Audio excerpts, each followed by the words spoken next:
اندازِ بیاں گرچہ بہت شوق نہیں ہے، اندازِ بیاں گرچہ بہت شوق نہیں ہے، شاید کہ اتر جائے تیرے دل میں میری بات۔ میرے فاضل دوست آئے جنہوں نے دھواں دار تقریر کی، مگر میں ان کی مخالفت کرتی ہوں۔ جناب والا، عصر حاضر پر اگر نظر دوڑائی جائے تو کیا آج طلوع ہونے والا سورج، آج آنے والی ہر نئی سحر، کیا یہ وہی سحر ہے جس کے لیے ہمارے اسلاف نے نہ صرف اپنے مال بلکہ اپنی عزتوں اور جانوں تک کی قربانیاں دے دی؟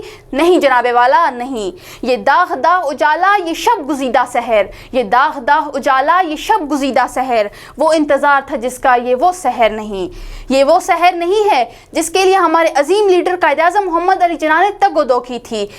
عصر حاضر پر اگر نظر دوڑائی جائے تو ہماری ملکی صورتحال تنزلی کا شکار ہے۔ گزشتہ ایک دہائی کے دوران پاکستان کے معاشی مسائل میں تیزی سے اضافہ ہو رہا ہے، جس کی وجہ سے موجودہ حکومت کے لیے اپنے اہداف پورے کرنا بھی خاصا مشکل دکھائی دے رہے ہیں۔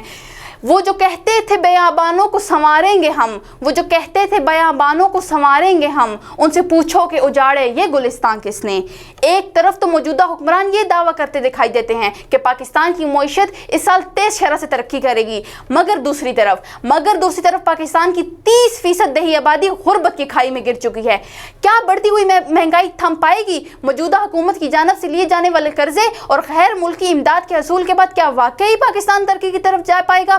اگر ماضی کی بات کی جائے تو قیام پاکستان کے وقت ہماری ملکی معیشت مستحکم تھی، کیونکہ اس دور میں قابل انتظامیہ موجود تھی، مگر عصر حاضر میں ایسی انتظامیہ موجود نہیں۔ جناب والا، اگرچہ یہ بات بالکل درست ہے کہ ملک کی ترقی کا انحصار صرف حکمرانوں پر نہیں بلکہ رعایا پر بھی ہوتا ہے، مگر آج کی نئی نسل اپنے اسلاف کی قربانیوں کو فراموش کر چکی ہے۔ آج کا نوجوان اپنے اسلاف کی قربانیوں کو فراموش کرتے ہوئے مغربی روایت کا اثر خوش دلی سے قبول کر رہا ہے۔ آج ہم اپنی روایت و ثقافت، تہذیب و تمدن کو بھلا بیٹھے ہیں۔ آزادی کی سحر بطور تو ایک ایسی نئی روشن سحر کا تصور موجود تھا جس میں قوم بیدار و باشعور ہو، اپنے مستقبل کی محافظ ہو، مگر جناب والا، آج کا مسلمان غیر فعال اور تن آسانی کے مرض میں مبتلا ہے۔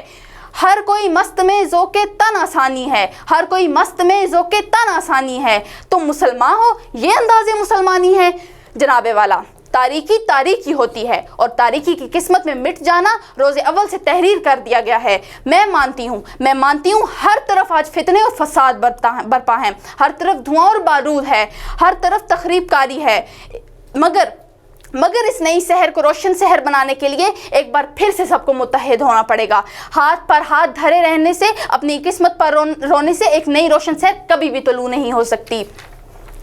میں عصر حاضر کے ہر غیر فعال نوجوان سے، ہر غیر فعال مسلمان سے مخاطب ہوں، اجالوں کو ڈھونڈو شہر کو پکارو، اجالوں کو ڈھونڈو شہر کو پکارو، اندھیروں میں رونے سے کیا فائدہ؟ جناب والا، وہ وقت اب آن پہنچا ہے جب وطن پر اتری شاموں کا سویرا ہوگا، جب نور کی کرنیں پھوٹیں گی، جب لازوال محبت میرے وطن کے کوچے کوچے میں رقصاں ہوگی۔ جی ہاں، اب ایک نئی روشن شہر کے طلوع ہونے کا وقت آن پہنچا ہے۔